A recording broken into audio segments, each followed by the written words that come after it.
बाणस्य मंत्री कुंभाण्डः चित्रलेखा च तत्सुता सख्य पृच्छत् सखी मूसां कौतूहल समन्विता। बाणासुर का मंत्री कुंभांड था, जिसकी पुत्री चित्रलेखा थी। वह उषा की सखी थी। अतः उसने उत्सुकतापूर्वक अपने सखी से पूछा, कत्वं मृगयसे शुभ्रो कीदृशस्ते मनोरथः हस्तग्राहं न तेद्यापि राजपुत्र्युपलक्ष्ये। चित्रलेखा ने कहा, हे सुंदर भौहें वाली, तुम किसे ढूंढ रही हो? तुम यह कौन सी इच्छा अनुभव कर रही हो? हे राजकुमारी, अभी तक मैंने किसी को तुमसे पाणी ग्रहण करते नहीं देखा। दृष्टः कश्चिन नरः स्वप्ने श्यामः कमललोचनः पीतवासा बृहद्बाहु जोषितां हृदयंगमः। उषा ने कहा, मैंने सपने में एक पुरुष देखा जिसका रंग सांवला था, जिसकी आंखें कमल जैसी थी, जिसके वस्त्र पीले थे और भुजाएं बलिष्ठ थीं। वह ऐसा था जो स्त्रियों के हृदयों को स्पर्श कर जाता है। तमहम मृगये कांतम पायित्वा धरम मधु क्वापि जातस्पृहयन्तीं क्षिप्त्वा माम ब्रिजनार्णवे। मैं उसी प्रेमी को ढूंढ रही हूँ। मुझे अपने अधरों की मधु पिलाकर वह कहीं और चला गया है और इस तरह उसने मुझे दुख के सागर में फेंक दिया है।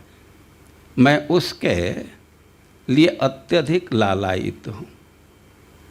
अब हम लोगों के आवृत्ति का श्लोक है, आप लोग पीछे से बोलिए। ओम नमो भगवते वासुदेवाय। ओम नमो भगवते वासुदेवाय। चित्रलेखोवाच। चित्रलेखोवाच। व्यसनं ते पकर्षामि। व्यसनं ते पकर्षामि।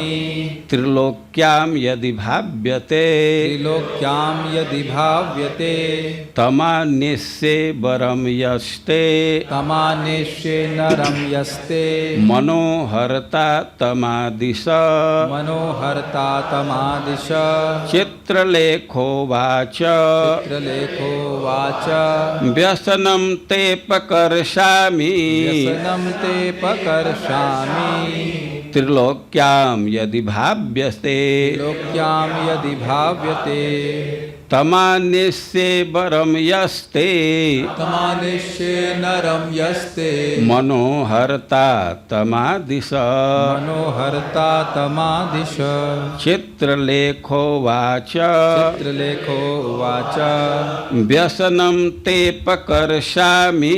व्यसनं ते पकर्षामि। त्रिलोक्यां यदि भाव्यते। त्रिलोक्यां यदि भाव्यते। तमान्यस्ये वरं यस्ते। तमान्यस्ये नरं यस्ते। मनोहरता तमादिश। मनोहरता तमादिश। चित्रलेखा उवाच। चित्रलेखा उवाच। चित्रलेखा ने कहा, चित्रलेखा ने कहा, व्यसनम व्यसनम दुख ते तुम्हारा तुम्हारा अपकर्षामि अपकर्षामि दूर कर लूंगी। दूर कर लूंगी।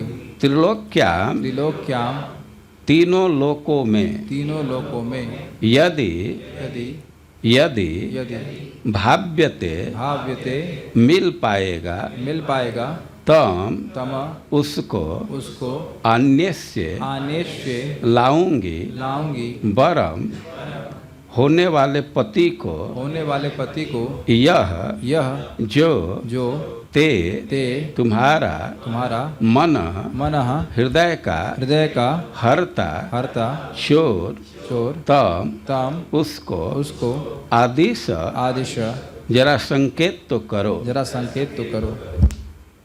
अनुवाद और तात्पर्य। अनुवाद। चित्रलेखा ने कहा, मैं तुम्हारी व्याकुलता दूर कर दूंगी। यदि वह तीनों लोकों के भीतर कहीं भी मिलेगा तो मैं तुम्हारे चित्त को चुराने वाले इस भावी पति को ले आऊंगी। तो मुझे बतला दो कि आखिर वह है कौन। तात्पर्य।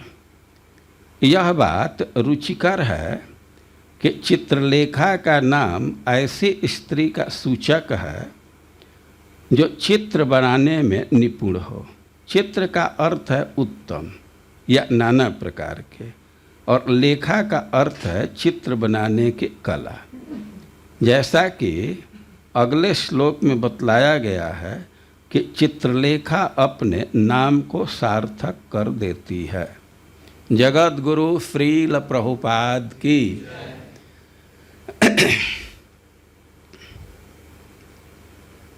आज दामोदर देश के भक्तों के साथ बैठने का सुयोग मिला है। अभी थोड़े देर पहले कीर्तन सुन रहा था, बहुत अच्छा लग रहा था। बहुत ही सुंदर ढंग से कीर्तन प्रस्तुत कर रहे थे। अभी थोड़े देर तक श्रीमद् भागवतम के कुछ अंश पर विचार किया जाएगा। और जो 62वां अध्याय है, इसमें महाराज परीक्षित प्रश्न किए उषा और अनिरुद्ध के विवाह के विषय में प्रश्न है। अनिरुद्ध भगवान के भगवान के पौत्र हैं, भगवान के पुत्र के पुत्र, और उनके विवाह के विषय में महाराज परीक्षित प्रश्न किए। और उस विवाह में विशेष रुचि है, क्योंकि विवाह के क्रम में शिव जी में और कृष्ण में युद्ध हुआ, भगवान में और शिव में युद्ध हुआ। तो महाराज परीक्षित आग्रह कर रहे हैं कि आप तो सब कुछ जानने वाले हैं। सुखदेव गोस्वामी से कह रहे हैं कि आप महायोगी हैं, आप सब जानते, सब रहस्य को जानते हैं, तो इसको सुनाइए। और इस अध्याय में अनिरुद्ध के विवाह की कथा है, लेकिन इस क्रम में बहुत ऐसी बातें हैं जो विस्मय से, आश्चर्य से भरी हुई है। और कथा प्रारंभ कर रहे हैं सुखदेव गोस्वामी उषा का परिचय दे करके। उषा बाणासुर की बेटी है, और बाणासुर बलि महाराज के पुत्र हैं। बलि महाराज के अनेक पुत्र हैं, 100 पुत्र हैं, और उसमें सबसे बड़ा पुत्र है बाण। और वह बड़ा ही पराक्रमी था और सत्यवादी था। अपने व्रत में दृढ़ रहता था और सदा ही भगवान शिव के भक्ति में रत रहता था। उसके राजधानी का नाम था शोणितपुर, और भगवान शिव के भक्ति से वह भगवान शिव को इतना प्रसन्न कर लिया कि भगवान शिव के कृपा से उसका ऐसा आधिपत्य बना कि इंद्र इत्यादि भी उसके चाकरी करते थे, वो उसके अधीन थे, किंकर थे। और एक बार की घटना है कि भगवान शिव तांडव नृत्य कर रहे थे। तो नृत्य करने के लिए वाद्य की आवश्यकता पड़ती है। वास्तव में नृत्य तो वाद्य के सहारे ही चलता है। वैसे भगवान शिव वाद्य पर आश्रित नहीं हैं, वे परम दक्ष व्यक्ति हैं, लेकिन फिर भी सुविधा बहुत होती है। बाणासुर को 1000 बाण थे, तो वह सबका उपयोग करके खूब अच्छा से वाद्य बजाया, मृदंग बजाया, और शिव जी और खुश हो गए। और शिव जी खुश हुए तो कहे कि भाई कुछ वर मांगो। और वो तो असुर है, चाहे कितना भी नेमी हो, भक्त हो। और कहा कि अब खुश हैं तो शत्रु से बहुत हमको भय रहता है, सब जगह से तो आक्रमण करते रहते, तो आप हमारे नगर की रक्षा कीजिए। और शिव जी उसके नगर की रक्षा करते थे, कहा कि यहीं रहिए और हमारे नगर को सुरक्षित रखिए। और शिव जी वहीं रहते थे, उसके नगर की रक्षा करते थे। तो वैसे तो भक्ति में था, लेकिन असुर है। अब एक दिन शिव जी के पास गया और शिव जी को नमस्कार किया। अब नमस्कार किया तो इतना संस्कार नहीं है कि मुकुट उतार करके नमस्कार करे। सोने का मुकुट पहना था, एकदम उसे पैर पर लगा दिया। कुछ पैर पर कठिनाई भी हो रही, तो गड़ रहा था, चुभ रहा था। शिव जी तो ऐसे ही थोड़ा एनवायर्ड हो गए। लेकिन अब तो उस पर प्रसन्न थे, कहे कि वर मांगो, इतना स्तुति कर रहे तो वर मांगो। वो कहा कि आप हमको हाथ तो दे दिए 1000, लेकिन इसका उपयोग तो कुछ हो नहीं पाता है। 1000 बाण है, बहुत शक्तिशाली है, तो अब इसका कोई उपयोग नहीं है। अब कभी कभी अब इसमें खुजली होती है तो पत्थर को उठा करके पहाड़ को इधर उधर फेंकता हूँ। कभी कभी इच्छा होती है कि युद्ध करें, लेकिन कोई टिकता नहीं है। जो दिग्गज हैं, चारों दिशाओं में हाथियां हैं, तो उनके तरफ दौड़ा तो वो भी भाग जाते हैं, वो भी लड़ने को तैयार नहीं है। तो अब बाण दिए हैं तो युद्ध भी दीजिए। और ऐसी स्थिति है कि आपको छोड़ करके कोई हमारे साथ लड़ने वाला नहीं है। तो अच्छा होता कि आप ही लड़ते। शिव जी को तो क्रोध आ गया, कहे कि थोड़ा थोड़ा धैर्य रखो, हम तो नहीं लड़ेंगे, लेकिन हमारे जैसा लड़ने वाला कोई मिल जाएगा तुमको। अभी कब मिलेगा? देखो तुम्हारा विजय का झंडा है ना, जिस दिन झंडा गिर जाएगा, ध्वस्त हो जाएगा, तो समझ जाना कि कोई न कोई लड़ने वाला अब आज मिल जाएगा।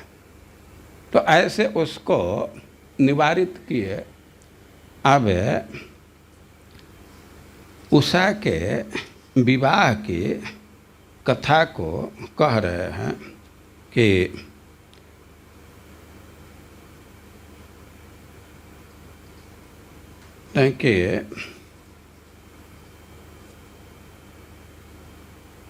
उससे बाणासुर की बेटी थी और स्वप्ने प्राद्युम्ना रतिम कन्या लभत कांतेन प्राग दृष्ट अश्रुतेन सा। अब बाणासुर के बेटी के विषय में कह रहे हैं कि उसका नाम उषा है।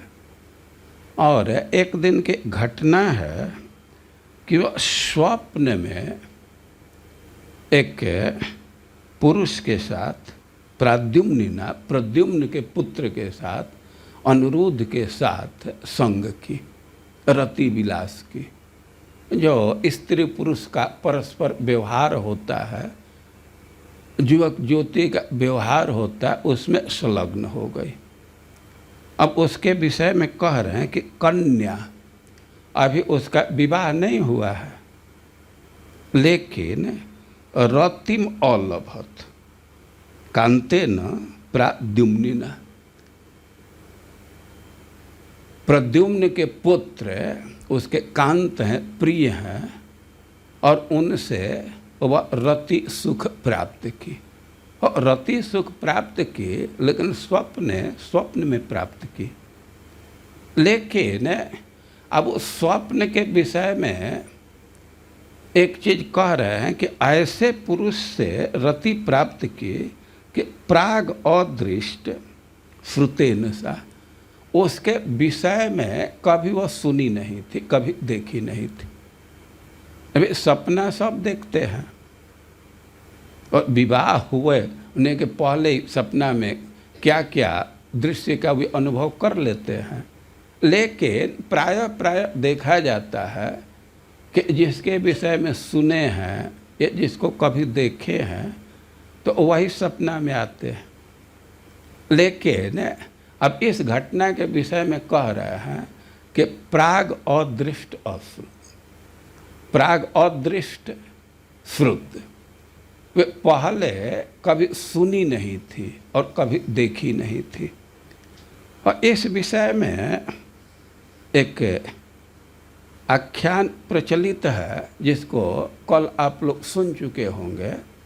वास्तव में सच्चाई यह है कि उषा किशोरावस्था को प्राप्त हुई तो एक दिन वह पार्वती जी को देखी, और पार्वती जी अपने पति शिव के साथ रति विहार में थे।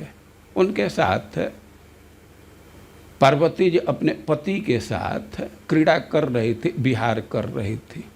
लेकिन अब इस दृश्य को देख करके उषा के मन में भी ये भाव उदित हो गया कि हमको भी ऐसा अवसर मिलता, हम भी काम सुख प्राप्त करती।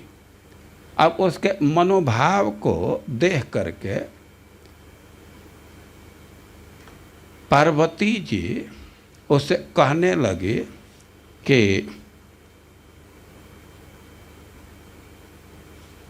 तुम बहुत चिंता मत करो। पार्वती जी तो सबके हृदय की बात जानती है। उषा कोई प्रार्थना नहीं की, अपने हृदय को व्यक्त नहीं की, लेकिन कह रहे हैं चित्तज्ञा पार्वती जी हृदय की बात जान गई और उससे कहे अलम अत्यर्थ तापेन भर्त्रा त्वमपि रंश से, कि तुम अपने अभीष्ट के लिए बहुत व्याकुल मत हो, बहुत जलो मत, तपो मत। तुम भी अपने पति के साथ ऐसा संयोग प्राप्त करोगे, तुम भी रमण करोगे। और पार्वती जी इतना तो कह दी कि तुम भी अपने पति के साथ रमण करोगे। लेकिन अब फिर उषा के मन में विचार आ रहा है, केवल मन में विचार आ रहा है, वो बोल नहीं रही है कि कब वह संयोग आएगा। कोवा भर्ता मम इति एना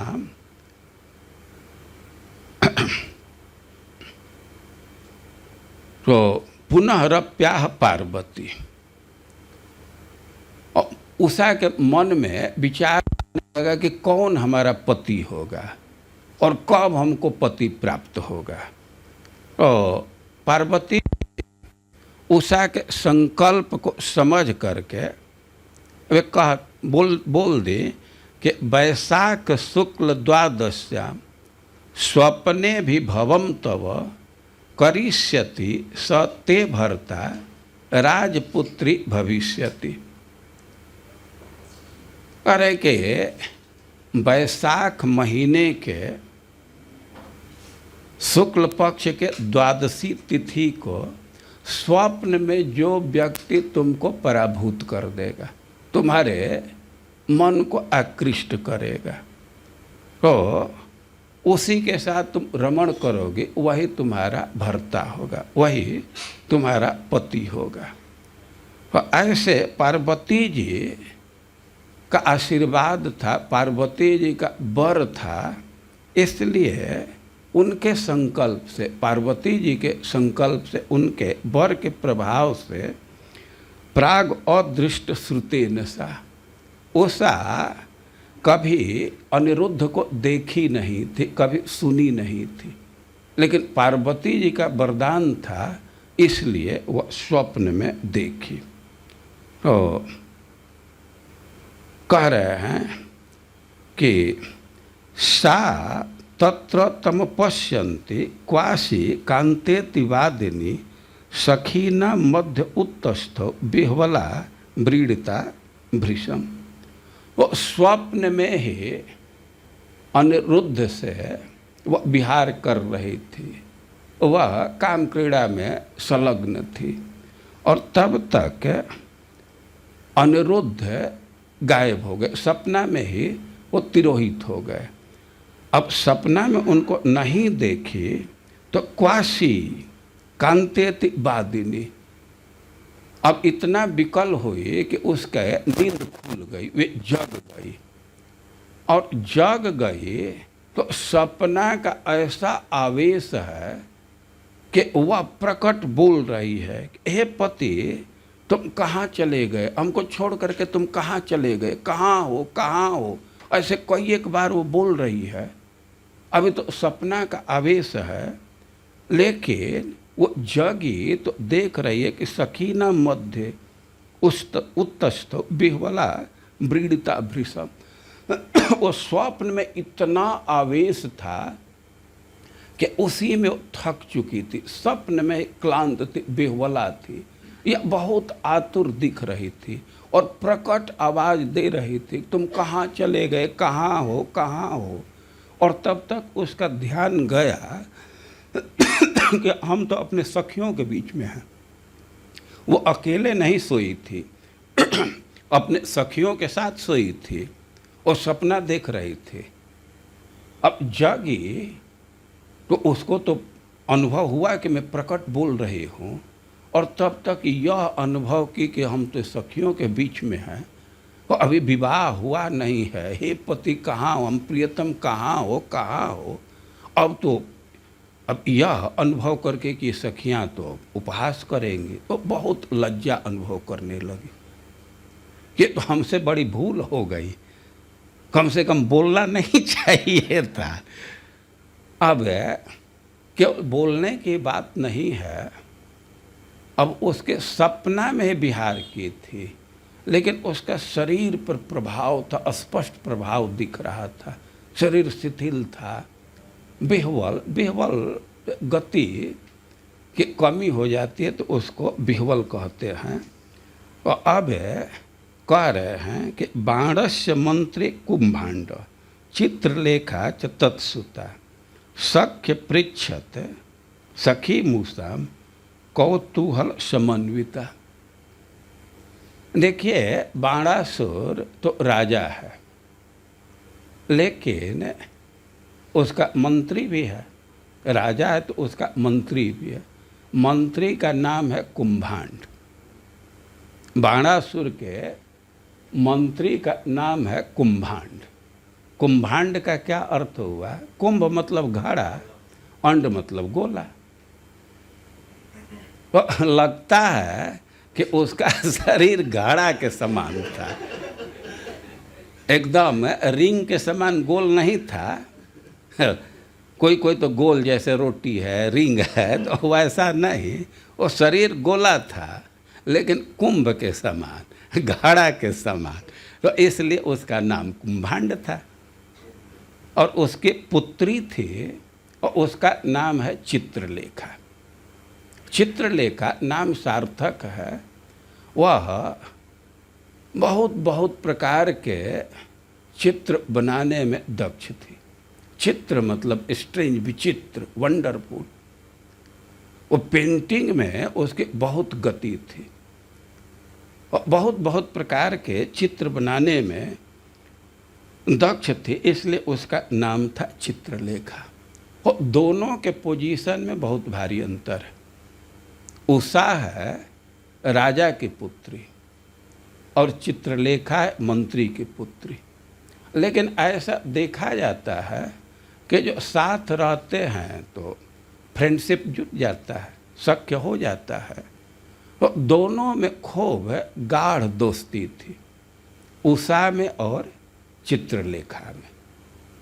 और भी कई एक सखियां थी, वो सब साथ में सोई हुई थी। अब चित्रलेखा तो अब प्रकट अनुभव कर रही है कि उषा किसी के प्रेम में पड़ गई है, किसी के साथ विहार की है। तो वह उससे पूछने लगी, कौतूहल समन्विता। बहुत उसको कौतूहल था। कौतूहल इस अर्थ में कि अभी विवाह हुआ नहीं है, ये किससे इसका प्रेम हो गया, किसके साथ ही विहार कर रही है। तो स्पष्ट शब्दों में पूछ रही है, कम त्वं मृगयसे शुभ्रु कीदृशस्ते मनोरथ हस्तग्राहम न तेद्यापि राजपुत्र उपलक्ष्य। वो चित्रलेखा कह रही है कि तुम किसको खोज रही हो, किसका अन्वेषण कर रही हो।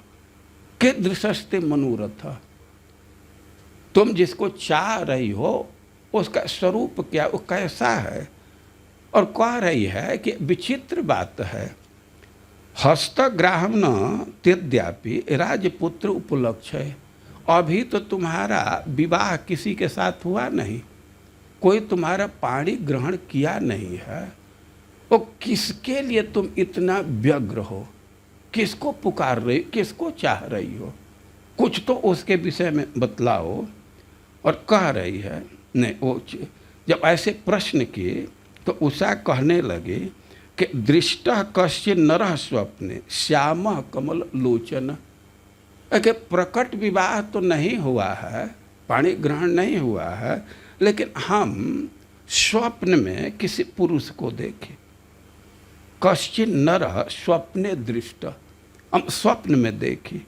और उसका विवरण दे रहे, श्याम, वो जो पुरुष था, वो लड़का था तो सांवले रंग का था।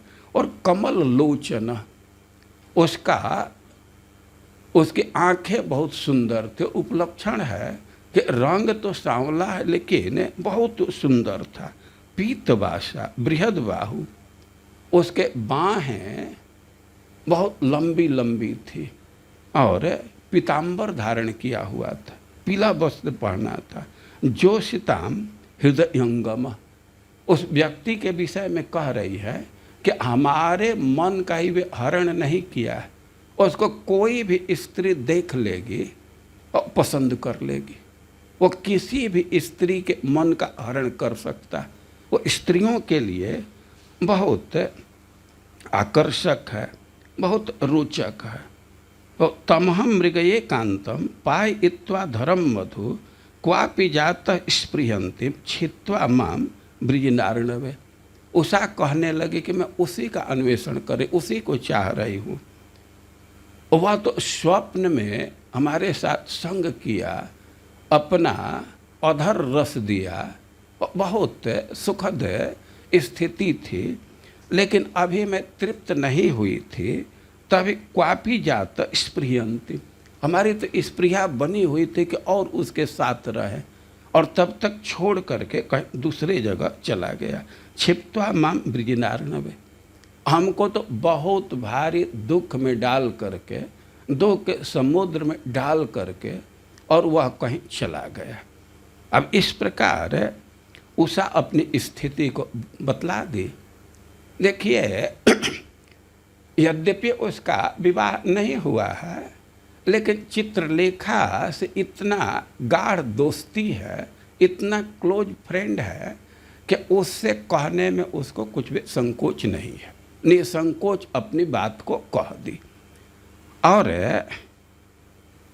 ऐसा देखा जाता है कि प्राय जिसमें दोस्ती है तो विवाह के लिए सहायता करते हैं, आउट ऑफ वे जा करके भी सहायता करते हैं। कोई ये घटना में हम लोग देखते हैं। तो व्यसनम ते पकर्षामि त्रिलोक्याम यदि भाव्यते।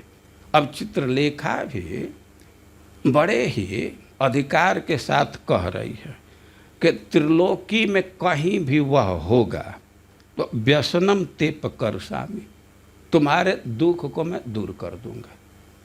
केवल एक शर्त है कि त्रिभुवन में उसको होना चाहिए। तम आने से बरम यस्ते मनोहरता तमादिशा, कि त्रिलोकी में कहीं भी होगा तुम्हारा दुल्हा तुम्हारा वर तो उसको मैं जरूर लाऊंगी, केवल तुम बतला दो कि है कौन, केवल बतला दो कि वो कौन है तो मैं उसको ला दूंगी। और इस प्रकार बड़े ही अधिकार के साथ वो कह रही है कि केवल बतला दो मैं उसको ला दूंगी।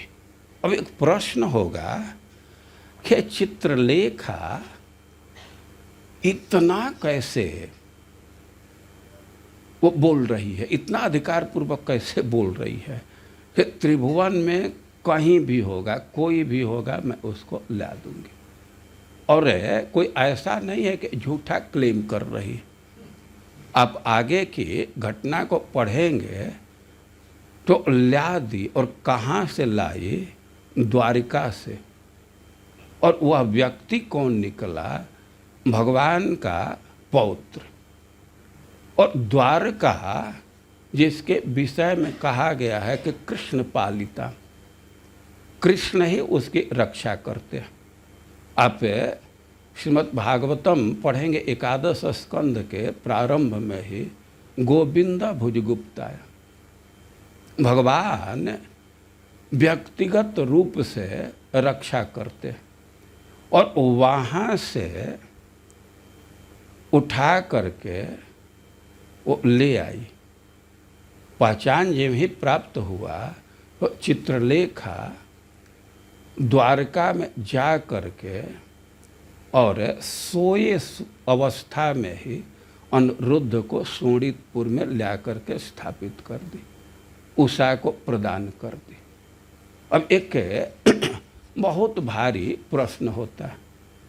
द्वारका की स्थिति है कि भगवान द्वारा सुरक्षित है, और बाणासुर के राजधानी शोणितपुर, शोणित मतलब रक्त से सना हुआ, सोण रक्त को कहते हैं। वो यहाँ रोज मार काट होता है इसी से तो वो शिव जी की सहायता चाहता है। वो अच्छा जगह नहीं है शोणितपुर, वो सब जगह रक्त गिरा रहता है, रक्त रंजित। कहीं कहीं बहुत विभत्स दृश्य देखने को मिलता है। एक बार हम लोग कर्नाटक में रुके थे, महाराज के ट्रीटमेंट के क्रम में एक मंदिर में रुके थे। मंदिर काली जी का था।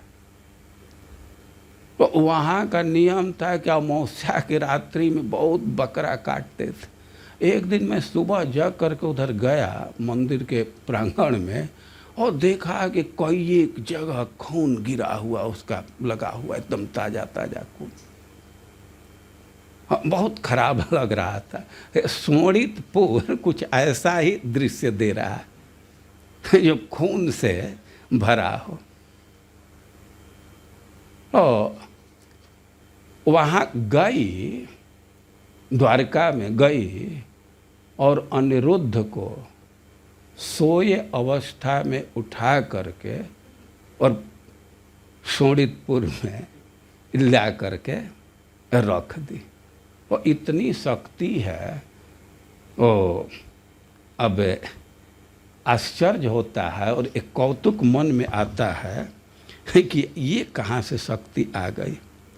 देखिए, ऐसा कोई कोई मानते हैं कि चित्रलेखा के पास जो विद्या है और वह नारद जी प्रदान किए। नारद जी तो ऐसे गुरु हैं कि देवलोक से भी शिष्य ले लेते हैं और दैत्यों के समाज से भी स्त्री पुरुष सब उनके शिष्य हैं। और ऐसा उल्लेख है हरिवंश पुराण में कि नारद जी उसको विद्या प्रदान करे थे। स्पष्ट है उनका उल्लेख है, गृह्यताम तामसी विद्या सर्वलोक प्रमोहिनी। सारे लोक को मोहित करने वाले तो तामसी विद्या प्राप्त करो, ग्रहण करो। कृतकृत्याम तो दैत्य विद्या मेता ददाम्य हम, कि इस विद्या को मैं प्रदान कर रहा। और फिर प्रश्न होगा कि अरे कोई कितना हो विद्या जाने, वो भगवान के नगरी में प्रवेश करके और वहाँ से सोए से उठा करके लाना ये बहुत कठिन कार्य। और आगे श्लोक में आया है कई एक शब्द जोगिनी, जोग स्थिता, और उन शब्दों के आधार पर आचार्यों ने लिखा है कि चित्रलेखा में जोग माया का अंश है।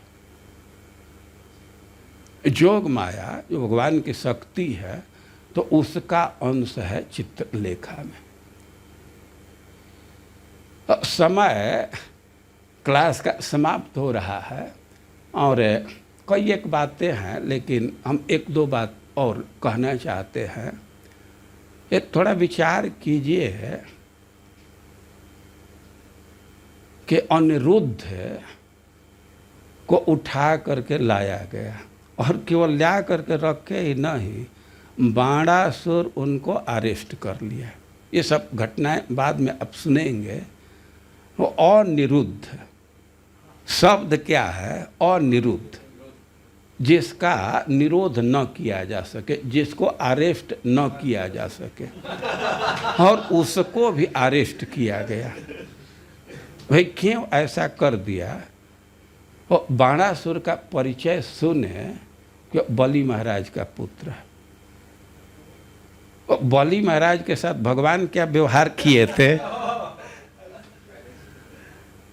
ये प्रश्न है कि त्रिलोक को ले लिए। बलि महाराज के पास जो भी था तो सब भगवान को अर्पित कर दिए, लेकिन भगवान उतने पर भी संतुष्ट नहीं। तो सब चीज ले करके और उसको बंधवा दिए, अरेस्ट करा दिए। एकदम कौवा जैसा व्यवहार है कि कौवा जैसे भोजन खाते हैं और फिर भी ठोर मारने लगते हैं, तो वैसा भगवान व्यवहार किए। यद्यपि भगवान इसका उत्तर दिए हैं। परीक्षित महाराज का प्रश्न है कि ऐसा क्यों किए, तो स्पष्ट उत्तर है अहंकार को दूर करने के लिए। बलि महाराज महात्मा जरूर है, सब चीज़ भगवान को दे दिए, लेकिन भगवान से बोल रहे हैं तो किस अहंकार के साथ बोल रहे हैं। भगवान कहे कि हमको 3 डेग भूमि चाहिए। अरे हम तो सोचे कि तुम में शरीर में तेज है तो बुद्धि भी होगी, लेकिन तुम बालिशमती, एकदम मूर्ख हो, एकदम तुमको पता नहीं, स्वार्थम प्रति अबुध, अपने स्वार्थ के विषय में कुछ नहीं जानते हो। अच्छा तुम अपने विषय में जानो या न जानो, कम से कम हमारे पास आए हो तो हमारा पोजीशन तो जानना चाहिए ना। भूता नाम एक ईश्वर, अरे मैं सारे संसार का अकेला स्वामी हूँ। तो कम से कम हमसे मांग रहे हो तो इतना जरूर मांगो कि फिर दूसरे जगह मांगने की आवश्यकता न पड़े। नहीं तो हमसे भी मांगोगे और फिर दूसरे जगह भी मांगने जाओगे तो हमारी तो बेइज्जती होगी। इस अहंकार में थे, और इसी अहंकार को दूर करने के लिए भगवान उनको अरेस्ट किए। हालांकि कई एक व्यक्ति को ये पसंद नहीं पड़ रहा था। ब्रह्मा जी वहाँ उपस्थित हो गए हैं कि आप ये क्या कर रहे हैं, थोड़ा सा जल दे देने से संतुष्ट हो जाते हैं, ये सब कुछ दे दिया और फिर भी इसको बांध रहा है, ये तो ठीक नहीं लग रहा है। वही प्रहलाद जी आए, कहे कि ना ना ये बिल्कुल ठीक है, आप जो करते हैं सब ठीक है। तो वहाँ विवाद चल रहा था। वो तो भगवान कारण दे रहे थे कि अपने वचन का तुम पूरा नहीं किया, अपने वचन को पूरा करो। 3 डेग भूमि देने को कहा था तो अभी तो 2 डेग ही पूरा हुआ है, तीसरा कहाँ रखे। बलि महाराज कह रहे थे कि अच्छा अभी हमारा शरीर तो है ना।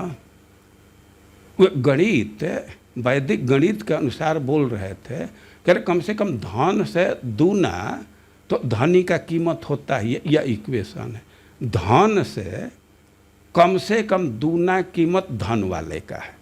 तो हमारा धन ले लिया, अभी हमारा शरीर तो है ना, धन वाला है ना।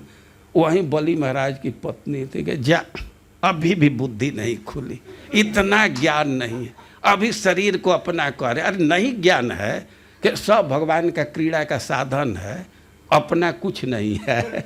उनकी पत्नी तो डांटने लगी वहीं, अब तक आपकी बुद्धि ठीक नहीं हुई। जो हो, बलि महाराज को भगवान बांधे। बलि महाराज महात्मा है, वो तो शहर स्वीकार किए, लेकिन बलि महाराज का पुत्र तो असुर स्वभाव का है, तो भगवान को तो नहीं बांध पाया, लेकिन अब बदला ले रहा है, भगवान के खानदान को बांधेगा। तो अपना क्रोध शांत कर रहा है, बांधा। लेकिन अब एक चीज और विचार कीजिए कि अनिरुद्ध को बांध दिया, जिसको बांधना संभव नहीं है। देखिए अनिरुद्ध कौन है, और इसका एक झलक आप विदुर के वाक्य से ले सकते हैं। आप विदुर जी की कथा जानते हैं, कथा कहने में बहुत देर होगी। वो अपने पारिवारिक स्थिति से, धृतराष्ट्र के व्यवहार से इतने क्षुब्ध हो गए कि राजधानी छोड़ करके तीर्थ भ्रमण करने लगे। अब तीर्थ भ्रमण करने के क्रम में ही जब वे मथुरा क्षेत्र में आए तो उद्धव जी को देखे, और बहुत दिन के बाद उद्धव जी को देखे थे। वो तो उनको पूरा आलिंगन कर लिए और प्रेम के आवेग में डूबने उतराने लगे, और उद्धव जी से अपने स्वजनों के विषय में प्रश्न कर रहे हैं। कई एक लोगों के विषय में प्रश्न किए हैं, और उसी क्रम में वे अनिरुद्ध जी के विषय में भी प्रश्न कर रहे हैं। अपि स्विदास्ते भगवान सुखम वो यह सात्वताम काम दुघो निरुद्ध।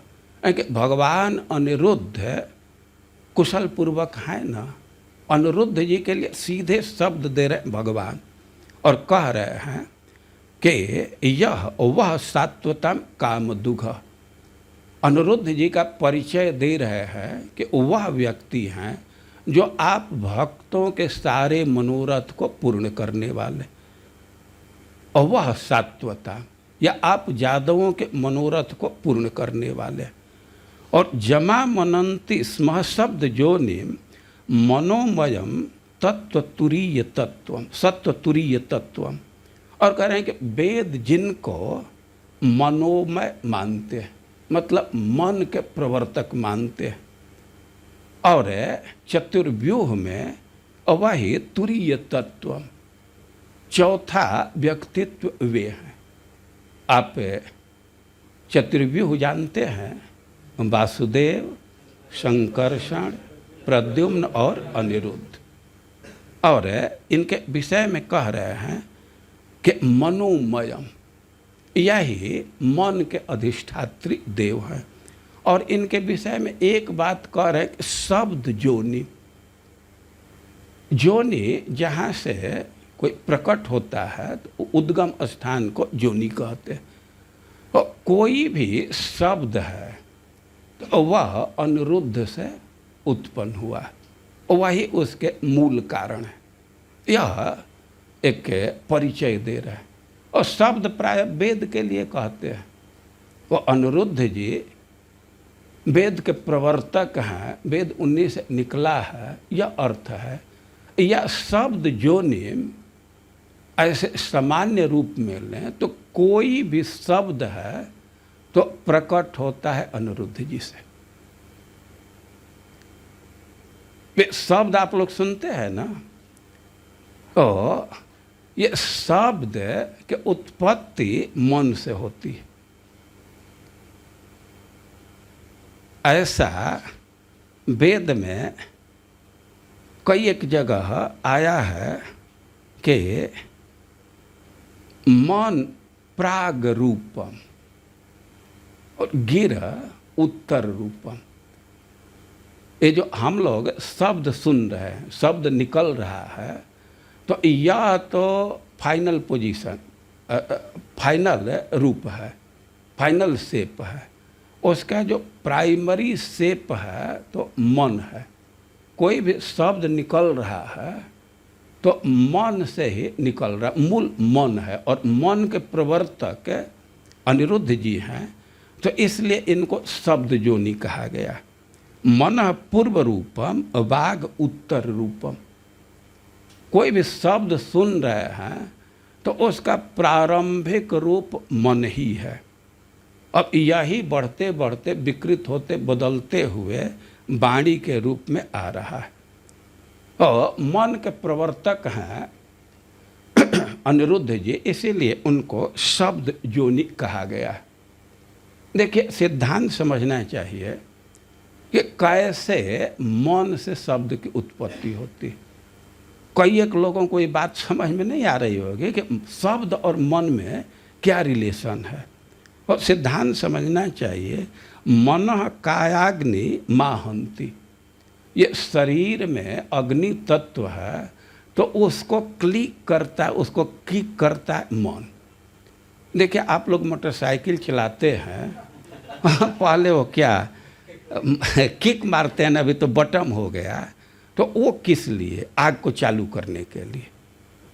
अब एक बार किक मारते हैं और घूम गया तो वो गर्म कुछ हो जाता है, वो पेट्रोल जलने लगता है, यही होता है ना।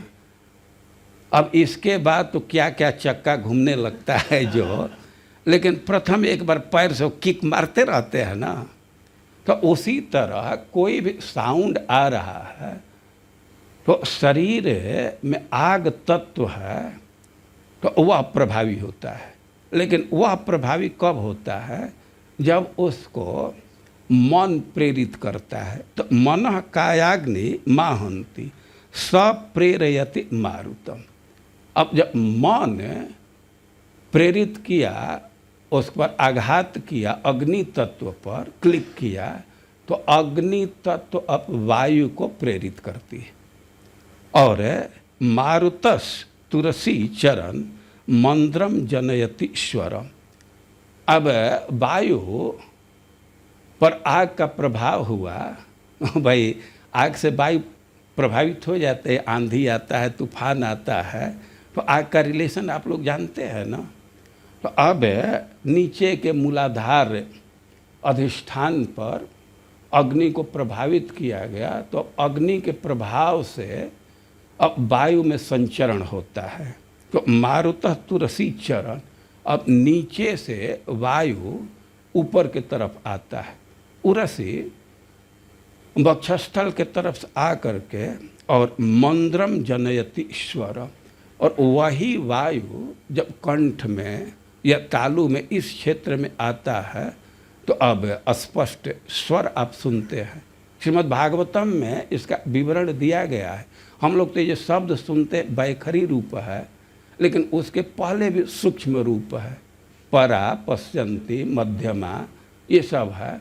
तो जो भी शब्द की उत्पत्ति है तो उसके मूल में मन तत्व है, और मन तत्व के प्रवर्तक अनिरुद्ध जी हैं। और इसी से अनिरुद्ध जी का परिचय दे रहे हैं कि शब्द जोनि। तो ऐसे अनिरुद्ध जी भगवान हैं, और उनको अरेस्ट किया गया, तो ये विचित्र बात है। वास्तव में सब है जोग माया के लीला है, उसका कृत्य है। लेकिन फिर भी अब बाहर से इस घटना पर विचार करें तो एक सिद्धांत दिया गया है कि भाई स्वप्न में भी किसी से आसक्ति करोगे, सपना में भी आसक्ति करोगे तो बंधन लगना है। और साक्षात आसक्ति करोगे तब इसके विषय में क्या कहना। आखिर अनिरुद्ध जी अरेस्ट हो गए, वो क्या किए थे, सपना में एक लड़की के साथ कुछ व्यवहार किए और सपने में भी आसक्ति का प्रभाव हुआ कि बंधन में पड़ना पड़ा। और फिर अब कोई साक्षात ऐसा करे तो उसकी क्या गति होगी। और ये शिक्षा भी है कि मिल रहा है, स्वप्ने पिचेत प्रसंग स्यात् बद्धो भवति मानव। स्वप्न में भी आसक्ति करेगा मनुष्य तो उसको बंधना ही है। यह एक तरह से शिक्षा अनिरुद्ध जी प्रदान कर रहे हैं। तो इस लीला पर बहुत बहुत बातें हैं, लेकिन समय समाप्त हो गया है और इसलिए हम यहीं स्थगित करते हैं, विराम देते हैं। हरे कृष्ण।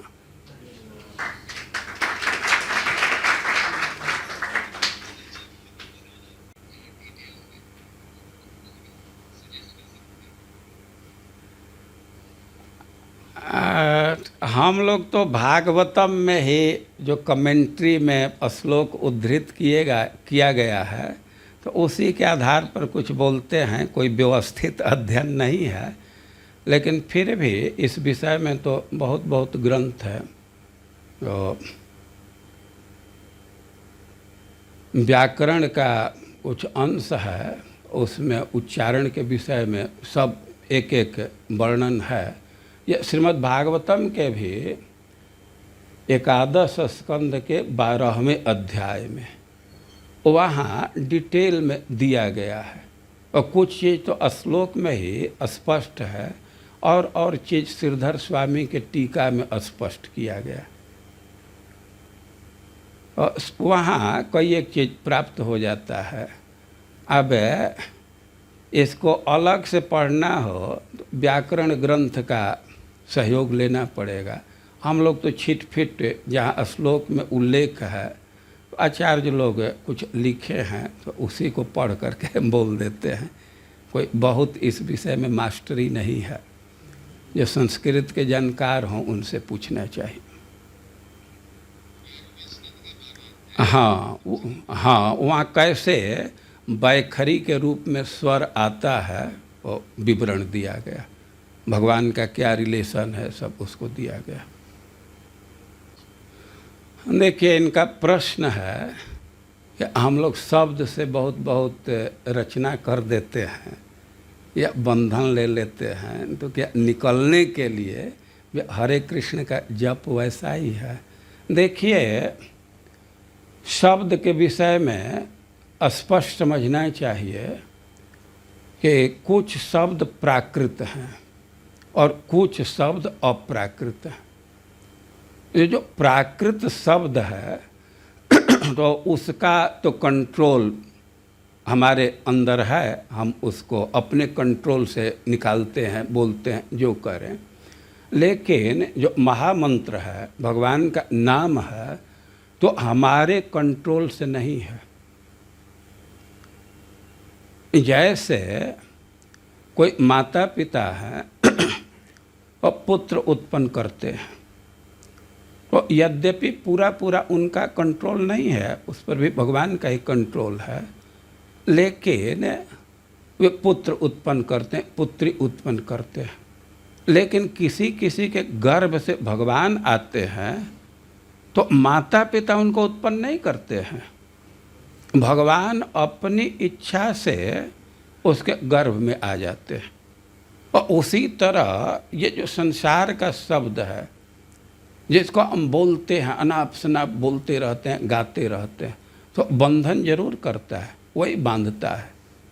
लेकिन जो हरे कृष्ण है तो हमारे कंट्रोल में नहीं है। ऐसा नहीं है कि मुक्ति के लिए उसको हम बोल देते हैं तो मुक्ति, उसको बोलते हैं तो मुक्ति करने वाला जरूर मुक्त करता है, लेकिन उसका कंट्रोल हम पर नहीं है। सेवन मुखे ही जिह्वादौ स्वयं एव स्फुरत अदः। जब हम नाम बोलना चाहते हैं तो हमारी इच्छा को देख करके, इच्छा को जान करके, और भगवान का नाम स्वयं आ करके हमारे जिह्वा पर स्फुरित होता है, उच्चरित होता है।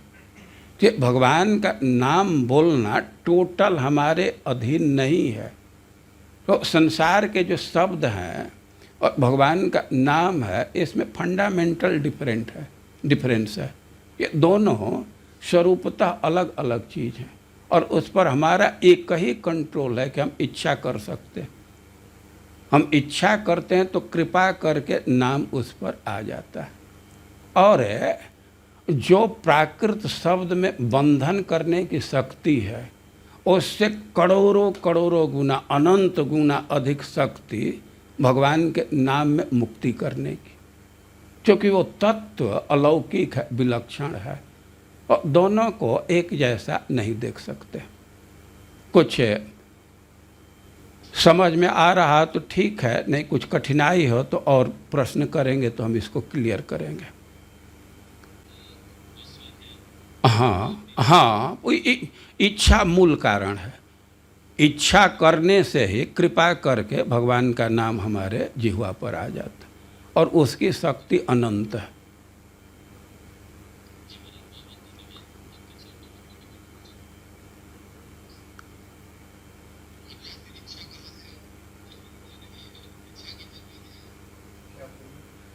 इच्छा की जननी क्या? छंदोमयम यह पुरुषः। इच्छा स्वभाव में है, इसका कोई जननी नहीं है। इच्छा तो उदित होती ही रहती है। अब केवल विवेक से, बुद्धि से इच्छा का सिलेक्शन करना होता है, इच्छा को डाइवर्ट करना होता है।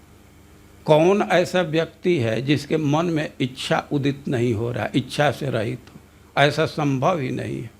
उसके स्वभाव में, स्वरूप में ही है। लेकिन वैष्णवों के संग से, शास्त्र के अनुशीलन से अब वह वृत्ति बदलती है। इच्छा जो भौतिक हो रही है वही आध्यात्मिक होने लगती है, स्वरूपगत होने लगती है। तो ये जो भौतिक इच्छा हो रही है उसका जननी है अविद्या, मूल जननी है अविद्या, स्वरूप का अज्ञान। और स्वरूप का ज्ञान हो जाएगा, हम अपने स्वरूप में स्थित हो जाएंगे, तो अब स्वरूप के अनुसार उसके अनुरूप इच्छा उदित होता रहेगा। और इच्छा का कोई जननी नहीं है, वह स्वभाव में है। इच्छा का जो नेचर है उसका जननी जरूर है। जो भौतिक इच्छाएं आ रही हैं तो उसकी जननी बन जाती है अविद्या, स्वरूप का अज्ञान। और वह खत्म हो जाए तो अपने स्वरूप के अनुरूप इच्छाओं का उदय होने लगेगा। और अविद्या का नाश करने से सब समस्या का नाश हो जाएगा।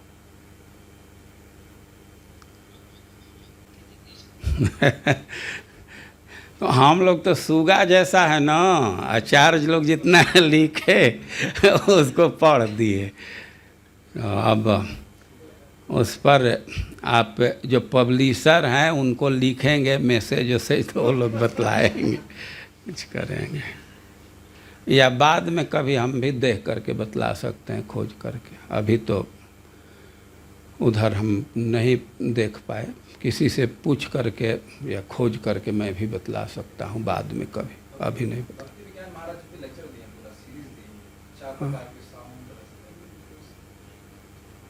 नहीं, वो नारद जी से जो विद्या प्राप्त की है उसके विषय में इतिहास कथानक चाहते।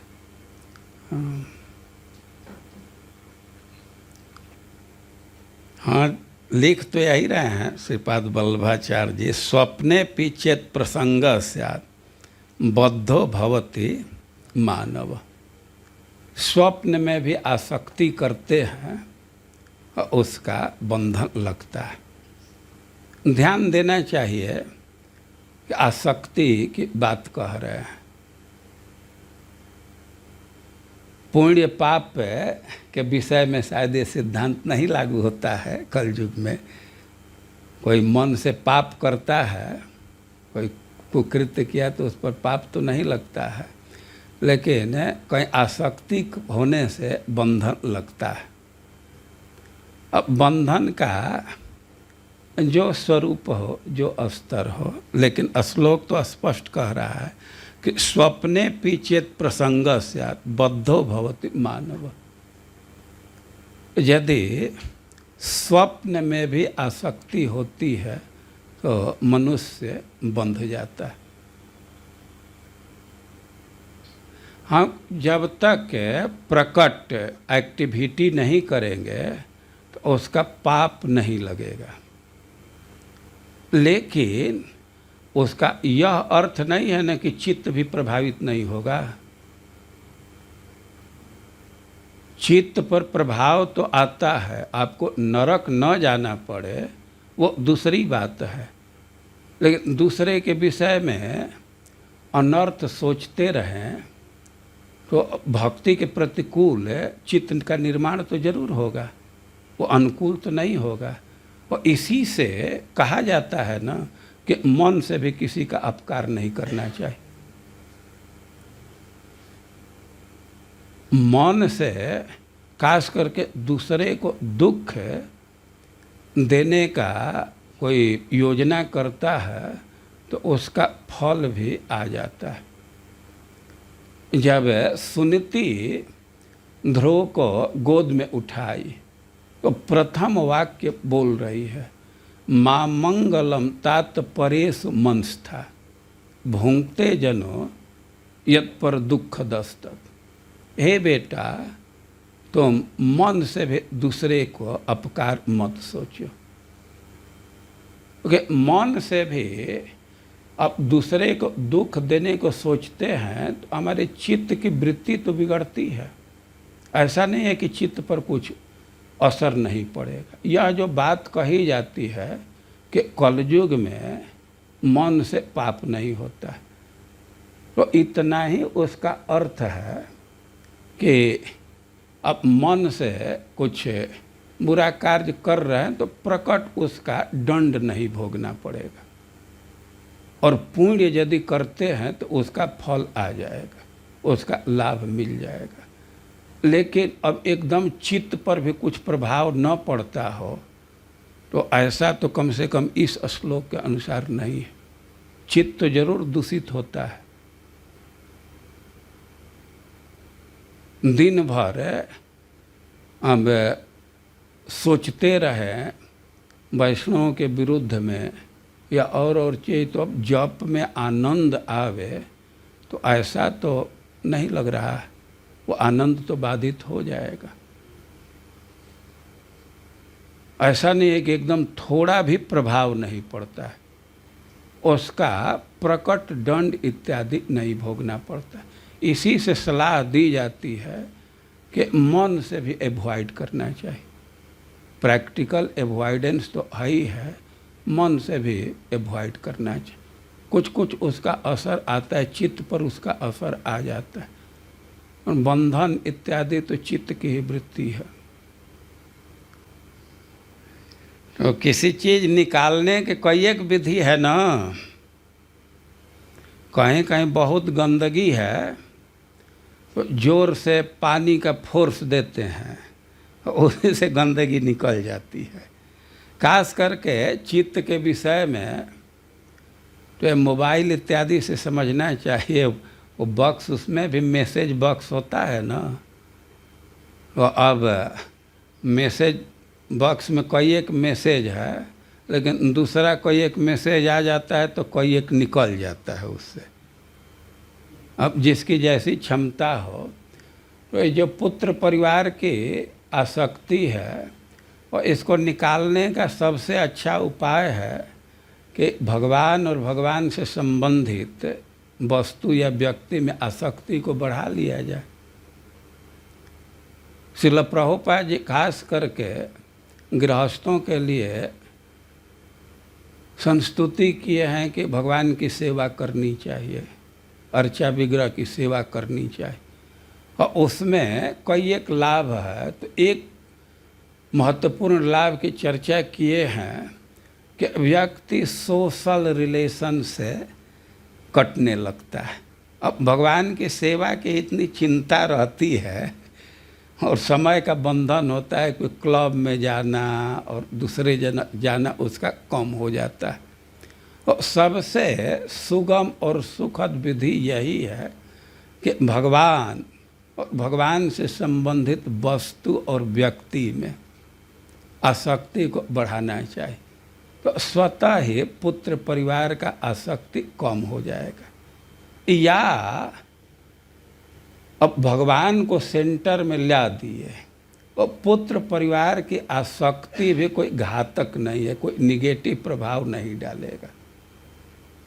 अब भगवान सेंटर में आ गए और पति पत्नी आसक्ति के साथ भी सेवा कर रहे हैं तो उससे कोई क्षति नहीं है। और तो जितने आसक्ति के रहेगी उतने ही तन्मयता के साथ दोनों एक साथ कीर्तन करेंगे, गाएंगे, तो उसका जो दुष्परिणाम है वो समाप्त हो जाता है। सबसे अच्छा यही है, आसक्ति निकालने के लिए बहुत बहुत उपाय है और उसमें सफलता भी मिलती है। बहुत सारे योगी हैं, जति हैं कि अपने मन से आसक्ति को निकाल देते हैं योग के साधना से, मौन का अवलंबन करके, तपस्या करके, लेकिन उसमें अस्थायित्व तो नहीं होता है। अवसर पा करके पुनः वह उभर जाता है। लेकिन जब भगवान की आसक्ति भर जाए तो फिर पुत्र परिवार की आसक्ति समाप्त हो जाती है। श्रील प्रभुपाद जी बार बार उदाहरण देते हैं जामुनाचार्य के श्लोक के कि भगवान के संग के सुख का अब ऐसा स्वाद लग जाता है, इतना नया नया आस्वादन होने लगता है कि स्त्री संग इत्यादि की बात तो स्मरण होने पर लगता है कि वोमिटिंग हो जाएगा, वो फीका हो जाता है। तो यही अच्छा है कि भगवान के प्रति आसक्ति को बढ़ाया जाए। और आसक्ति बढ़ती है श्रवण, कीर्तन और दर्शन से। भगवान के विषय में सुनने से, कीर्तन करने से, देखने से भगवान के समक्ष या भगवान से संबंधित जो व्यक्ति हैं, वैष्णव हैं, भगवान से संबंधित जो स्थान है वहाँ बार बार जाना चाहिए, सुनना चाहिए, उसके विषय में देखना चाहिए, उसके विषय में बोलना चाहिए। तो वही चित्त में भर जाएंगे और पुत्र परिवार की आसक्ति समाप्त नहीं होगी तो ढीली तो जरूर पड़ जाएगी। नहीं, आपके चेष्टा से नहीं होता है, यह सिद्धांत ठीक नहीं है। केवल आपके चेष्टा से नहीं होता है, टोटल आपके चेष्टा के अधीन ही नहीं है। आपके चेष्टा भी है ना, इच्छा करना, और नहीं आ रहा है तो हरिनाम से प्रार्थना करना आपकी चेष्टा है ना। नाम भगवान से प्रार्थना करना चाहिए ना कि चित्त सुख नहीं ले रहा है, थोड़ा और इसके दूषण को भी समाप्त कीजिए। तो ऐसा नहीं है कि इधर का कोई चेष्टा ही नहीं है, टोटल आपका कंट्रोल नहीं है, आंशिक आपकी चेष्टा है। और आप थोड़ा चेष्टा करते हैं तो भगवान का नाम आ जाता है। सुख नहीं मान रहे हैं, अनर्थ निवृत्ति नहीं हो रहा है तो भगवान के नाम में तो सब शक्ति है ना। भगवान के नाम से प्रार्थना करना होगा ना कि आप ही कब्जा कर लीजिए हमारे जीवा पर और चित्त के सारे आसक्ति को हटाइए। भगवान के नाम से प्रार्थना करने से वो नाम ही सब कर देगा, लेकिन प्रार्थना हृदय से होना चाहिए। कभी कभी नकली प्रार्थना करते हैं। देखिए, कोई छोटा बच्चा है तो वास्तव में रो देता है तो माँ कोई काम छोड़ करके उसको उठा लेती है, और कभी कभी झूठे करता है तो एक बार देख जरूर लेती है लेकिन वहाँ पहुँचती नहीं है। तो मुख्य जिम्मेवारी अपनी ही है, ये भी चेष्टा का अंग ही है ना। इच्छा करना ये चेष्टा के अंतर्गत ही है। आप भक्ति रसामृत सिंधु पढ़ेंगे तो चेष्टा का विभाजन 3 स्तर पर किया गया है ना, कायिक, वाचिक और मानसिक। और मानसिक का भी फिर भेद किया गया है, थिंकिंग, विलिंग, फीलिंग। तो चेष्टा का रेंज व्यापक है, आपका भी उसमें भागीदारी है चेष्टा में। नहीं, अब समाप्त करना चाहिए। जिस जगह पर हम लोग बैठे हैं 10 बजे तक यहाँ के टाइम से अब 3-4 मिनट हम लोगों का है, फिर दूसरे का हो जाएगा।